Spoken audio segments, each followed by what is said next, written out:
सुमिता आज सुबह से ही तेजी से काम निपटा रही थी क्योंकि उसे 3 साल बाद अपने मायके जाने का मौका मिला था।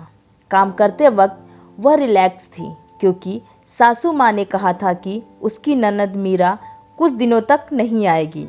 सुमिता की ननद मीरा हमेशा 100 के बराबर थी। सुमिता शादी करके जब घर आई थी तो उसने मीरा को अपनी बहन की तरह प्यार किया क्योंकि उसकी खुद की कोई बहन नहीं थी। लेकिन कुछ ही हफ्तों में पता चल गया कि मीरा किसी जेलर से कम नहीं है। हालांकि मीरा का ब्याह हो चुका था लेकिन उसे अपने ससुराल वालों की कोई चिंता नहीं थी। जब उसे जी करता वह अपने मायके चली आती और मायके वालों पर अपना हुक्म चलाती, खासकर अपनी भाभी पर। वही तय करती थी कि वहाँ क्या खाना पकेगा, कोई घूमने जाएगा या नहीं, और अगर जाएगा तो कहाँ जाएगा। मीरा हर बार सुमिता को किसी न किसी बहाने से मायके जाने से रोक लेती थी। लेकिन आज का दिन अलग था क्योंकि माँ के कहने पर मीरा के पति ने सुमिता के मायके जाने का इंतज़ाम कर दिया था। ट्रेन की टिकट भी बुक हो चुकी थी। जैसे ही सुमिता और उसके पति अपना सामान लेकर घर के बाहर निकले, सामने से मीरा आती हुई दिखाई दी। मीरा के चेहरे पर बड़ी सी स्माइल और आंखों में चमक थी, जबकि दूसरी ओर सुमिता की आंखों में पानी था जो बस आंसू के रूप में छलकने ही वाला था। मीरा ने कहा, क्यों भैया, कहाँ चले? अपनी पत्नी के साथ सैर सपाटा करने के लिए? अपनी बहन को भूल गए क्या? सुमिता के पति राजेश ने कहा, हम कहीं सैर सपाटा करने नहीं, तुम्हारी भाभी को मायके छोड़ने जा रहे हैं। अच्छा, मैं आई और भाभी जाएंगी क्या? आपकी पत्नी को मेरा आना पसंद नहीं है? मीरा ने भाई और भाभी को टोंट मारते हुए कहा। मन में उदासी और आंखों में नमी लिए सुमिता पलटकर घर के अंदर जाने लगी क्योंकि उसने मान लिया था कि इस बार भी मीरा की वजह से उसका मायके जाना कैंसिल हो जाएगा। लेकिन तभी उसकी सास सुशीला आई और बोली, तुम दोनों अभी तक रेलवे स्टेशन नहीं गए क्या? गाड़ी के पीछे दौड़ते हुए जाओगे? मीरा बीच में टपकते हुए बोली, यह क्या कह रही हो माँ? मैं आई हूँ और आप भाभी को मायके भेज रही हो? क्या अब आपको मैं इतनी खटकने लगी हूँ? सुशीला ने मीरा को डांटते हुए कहा, तेरे लिए यह मायका तो एक प्रवास स्थल है जहाँ तू जब जी चाहे आ जाती है। लेकिन सुमिता ऐसा नहीं कर सकती। वह तो जब जाना चाहिए तब भी मायके नहीं जाती, इसलिए उसका मायके जाना बहुत ज़रूरी है।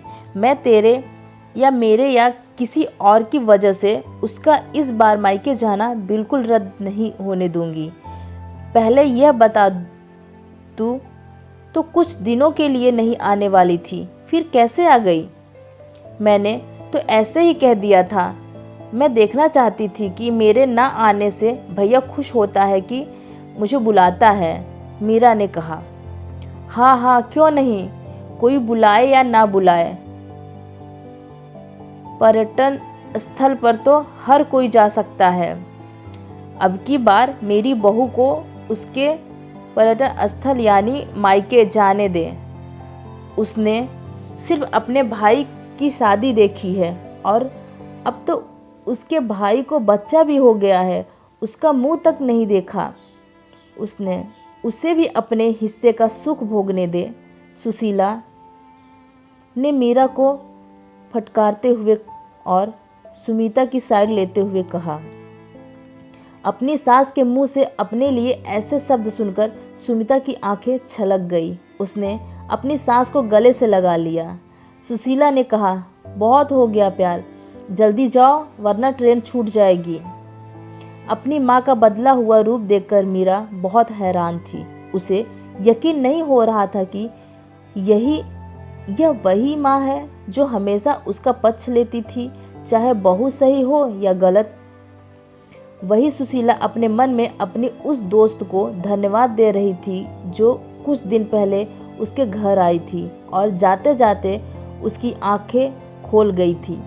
सहेली ने उसे बताया था कि उसे अपनी बेटी के मोह को छोड़ देना चाहिए, वरना वह अपनी बहू और बेटे के मन में अपनी इज्जत खो देगी। बिना सोचे समझे, बिना अच्छे बुरे का विचार किए हर फैसला सिर्फ अपनी बेटी के हिसाब से लेना सही नहीं है। रेलवे स्टेशन पर ट्रेन के डिब्बे में बैठी सुमिता के चेहरे पर एक बहुत प्यारी मुस्कान थी, जिसे देखकर राजेश को महसूस हुआ कि यह वही मुस्कान है जिसे उसने 3 सालों से नहीं देखा था। सच ही है, मायका महिलाओं के लिए पर्यटन स्थल ही होता है,